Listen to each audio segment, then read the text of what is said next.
Hey friends, how's it going? Ash here, welcome back to Gents. Today I got in a cologne fragrance that we're gonna be talking about. The first one that I've ever smelled and ever owned from this house, although they do have a whole bunch of other fragrances, which I'm hoping to check out sometime in the near future. The name of the house is Khadlaj. Hopefully I'm pronouncing that at least somewhat closely. Khadlaj. It doesn't quite roll off the tongue like Latafa or Moth. Khadlaj. And the name of the fragrance is Shiyaaka, more specifically Shiyaaka Silver. So Fragrance Buy got this one in. It's right around 25 bucks US on their website. There are a bunch of other ones from the house as well, but I figured let's try out one first, kind of see how it is, and then we'll go from there. I don't want to spend like $300 buying up a whole bunch of fragrances and then, oh, surprise, they're all horrible. I have it linked in the description in case you want to check it out. And let's go ahead and start things off here by taking a look at the presentation.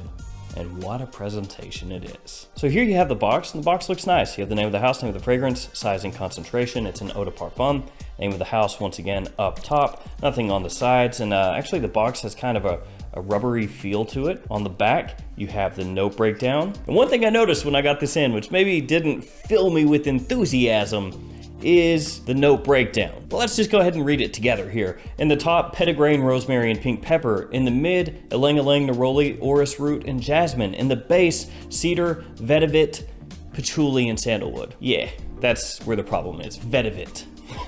Obviously, it's supposed to be vetiver, and the note breakdown is actually the exact same, literally note for note, the exact same as the fragrance that this is a clone of, which we'll get to in a second. But it's one of those things where I read this before I even smelled the fragrance, and I just said, oh man, vetiver. One of those deals where if something that simple slips through in terms of quality control, it doesn't give you a whole lot of enthusiasm, like I said, for the fragrance itself. Not a lot of confidence there, but let's keep it moving. On the bottom, you have your ingredient information, your batch code, and your barcode. And here is the bottle. Oof. Now, if you're in the US and you frequent Ross, Marshalls, or TJ Maxx stores, especially TJ Maxx and Marshalls, you may have noticed a number of fragrances that they have out there without even a box, just laying on the shelves that have this bottle style. For whatever reason, this style right here is extremely popular with very inexpensive fragrances. So this right here, other than just the little plaque right here and the name on the bottom, this bottle style, you may have seen for like $10 in a different fragrance at a TJ Maxx near you. Because I know I've seen a ton of fragrances that look exactly like this, and I think it looks horrible. It actually reminds me of a squished and much cheaper looking Dunhill Icon. You see the resemblance? Kinda. But enough of my feelings on it. Let's take a look at it. So on the front there, again, you have the name of the house, name of the fragrance. It has this kind of faux metallic plastic wrap that goes all the way around. On the bottom, you have a little small sticker there, and then the cap clicks into place and also spins freely. Nice. Let's go ahead and share a couple sprays here so you can see how the atomizer works. Here we go. It's not too bad. Certainly no worse than the Amouage atomizers.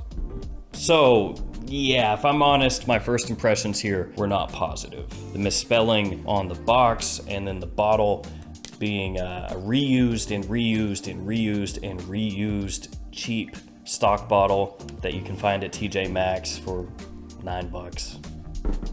Not a great first impression there. Then I went ahead and sprayed it on. And the first time I sprayed it on, oh man, it was god awful. And it really was just the first time I sprayed it on. I didn't have that experience again the second and third time that I wore the fragrance, but the first time that I sprayed this on my skin, I smelled it and I knew based off the note breakdown what this is supposed to be, but I smelled it and I thought, oh, that is off. Something is not right here. I thought maybe the bottle had turned, it had gone bad or something. It just had this off-putting, kind of messy chemical feel to it. Didn't like it. And I thought about just writing it off right there and just saying, nah, this stuff is not worth even talking about. But I did give it another try. And then the second time that I went in for a smell, the second time I wore it, sprayed it on, went in for a smell, and thought, that's a lot better. Calmed down. It's not as aggressive and frankly funky. Now, of course, with this one,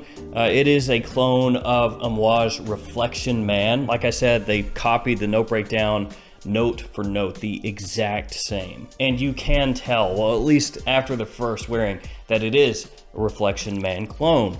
It does smell closer to Reflection Man the longer it stays on your skin though. When you first spray it on, it's a little bit more aromatic, a little more herbal smelling than Reflection is. Reflection has more of those white flowers coming out, the jasmine, the neroli. It's got a little more sweetness to it off the top and in the mid compared to this one. Now that's not to say that this is devoid of those notes. Obviously it isn't. It's just there's less of a focus there than you're going to find in Reflection Man off the top. And obviously Reflection Man is going to smell a little higher quality, the typical caveats that you would say when you're comparing a fragrance that is less than 10% the cost of the other one. It's not really unexpected, but the Amouage is gonna have a little higher quality to it. It's gonna be a little smoother, have a little more depth. That being said, we're not talking like a huge chasm between the two. You know, it's not like the Grand Canyon or anything, but you will, if you spray them on side by side, notice those differences. So this one is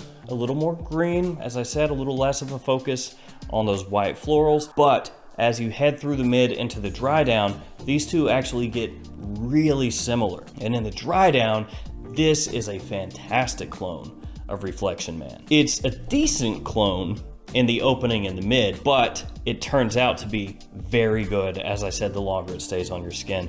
So this is one of those ones you don't want to spray it on and make a snap decision and just say, oh, it's you know, not close enough here in the first 3 minutes. And another difference that I would point out is that in Reflection Man, I think that Orris shines just a little more than in the clone. That sort of sweet, powdery feel that you get in Reflection, it does come across a little bit more clearly. But for the price point, this does a great job at emulating that. And overall, for the price, again, about 25 bucks for 100 mils, this is a great alternative to Reflection. Just don't go into it expecting it to be like a dead set one-to-one. In the air, it's very close. Once you hit the dry down, most people are not going to be able to tell the difference at all. Even if you spray them on at the same time, you know, once it hits the dry down, they get real close. It's just in that initial opening, I would say, that's when they're the most different. That's where the quality difference is the most apparent. But if you make it past that, you're good. Now, in terms of when you would wear this, as with pretty much all clones, same time you'd wear this. So what do you think of Reflection Man as? That's what this would be for you. So for me, more of a spring, summer, fall time fragrance, and leaning a little bit more toward daytime use than evening use. If I could change one thing in the clone, it would be to pump up that sweetness a little bit, because that would bring it much closer, much more in line with Reflection. Last thing, which for some people is the most important thing, the performance.